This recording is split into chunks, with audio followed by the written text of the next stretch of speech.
जिम्मेदार लोग हैं उन पे उशर लाजिम है। उशर के बगैर कोई गुजारा नहीं, ये वाजिब है, इसकी अदायगी लाजिम है। उशर अदा करना हर फसल पर लाजिम है। जो फसल आए, पक के आए, हर फसल पर उसका उशर देना 10वां हिस्सा। कहां पे 10वां हिस्सा? जहां पे पानी कुदरती तौर पे लगता हो वहां पे 10वां हिस्सा देना। और जैसे हमारे इलाके हैं यहां पे हम खरीद के पानी लगाते हैं, तो इन इलाकों में उशर 20वें हिस्सा बनता है, यानी निस्फ हिस्सा।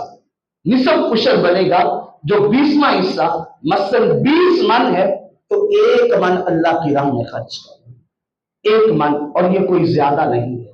और याद रखिएगा, इसकी वजह से ही हमारी फसलों पे, आने वाली फसलों पे अल्लाह की रहमतें बरसती हैं।